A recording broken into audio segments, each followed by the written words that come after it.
العشبة السحرية اللي دارت حالة في مواقع التواصل الاجتماعي. هاد العشبة تنقي البشرة وتصفيها وتبيضها وتشدها، تمحي التجاعيد وتخلصك من جميع مشاكل البشرة، تنور البشرة وتخلصك حتى من العين والحسد وسحر تشويه الجمال والطاقة السلبية، لأن هاد العشبة مذكورة في القرآن. المهم أنا بعد ما جربتها لقيت عليها نتيجة فورية في تبييض البشرة، وحسيت أنها تنور البشرة من أول استعمال. حتى إذا كان عندكم آثار الشمس ولا رحتوا للبحر وحكمت فيكم الشمس، ننصحكم تجربوا هذه الوصفة، راح تبيض البشرة وتخلصك من جميع تسبغات البشرة وتشد أيضا البشرة. المهم هي راح نستعملوها كغسول طبيعي للبشرة، وأكيد بعد ما راح تستعمليها راح تتخلصي من جميع الغسولات الغالية أو الصابون اللي عندك، لأنه هي عبارة عن غسول طبيعي للبشرة. العشبة هي السدر. تروحي للعشاب ولا العطار تقدري تشري غير قيس 5000 اللي هي 50 دينار جزائري من السدر. هذا هو شكله.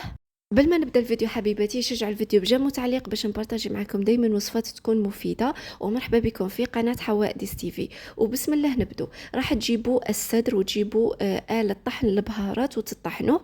يعني تقدروا تشروه مطحون، لكن انا يعني بغيت نطحنه وحدي في الدار باش تكون معي الوصفه طبيعيه واصليه. وانتم يعني يقعد عندكم اختياري. بعد ما تطحني الصدر راح تجيبي مصفات وتصفيه ولا تغربليه بهذا الشكل. يعني هاد الوصفة ممتازة ممتازة للتبييض الفوري، تقدروا ديروها حتى لتبييض الجسم، حتى تتحصلوا على يعني هاد القوام. الصدر يكون مطحون ناعم. اما بالنسبه لطريقه الاستعمال لازم تركزوا معايا مليح وتشوفوا معي الفيديو حتى للاخر، راح تشوفوا النتيجه معي على يعني نتيجه امامكم. راح نجربها. راح تجيبوا هكذا شويه تاع صدر وتجيبوا شويه ماء. تقدروا ديروا ماء الورد، انا درت ماء يعني عادي، يعني ليس بالضروره ماء ورد، تقدري ديري غير ماء عادي. حطي شويه صدر هكا في الكف تاع اليد تاعك بهذا الشكل، وجيبي شويه ما ديري قطرات من الماء، ما تكثريش، غير قطرات بهذا الشكل، ولا رشه من ماء الورد. من بعد راح تبدي تفركي يعني باليدين تاعك حتى يولي معك كيما الرغوه، حتى يطلق الزيوت والرغوة والفوائد تاعه. بعد ما تفركيه يعني ويطلق لك هذا الرغوة، راح ديريه على الوجه تاعك وتبدي تغسلي هكا، تقدري تخليه حتى 3 دقائق. من بعد تغسلي البشرة تاعك وفركو مليح، يعني ما تخافوش، لانه يعني ما يسبب حتى تهيج للبشرة، بالعكس جد مفيد، ينقي البشرة بعمق ويخلصك من جميع مشاكل البشرة. بعد ما راح تغسلي بشرتك راح تحسي بتبييض وتنظيف فوري وتوهج ونضاره في البشره تاعك من اول استعمال.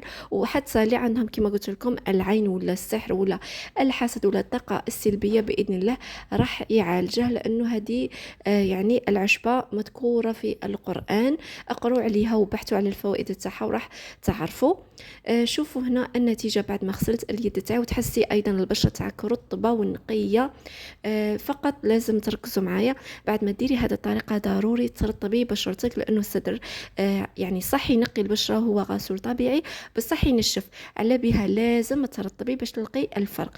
يعني كي ديري هذه الطريقه رطبي، ديريها مره واحده في اليوم، تقدري ديريها قبل النوم ولا كل صباح، وراح تلقي عليها نتيجه مع المداومه وتخلصك حتى من التجاعيد، تشد البشرة وتبيضها. جربوها البنات وشاركوني، متأكدة راح تعجبكم.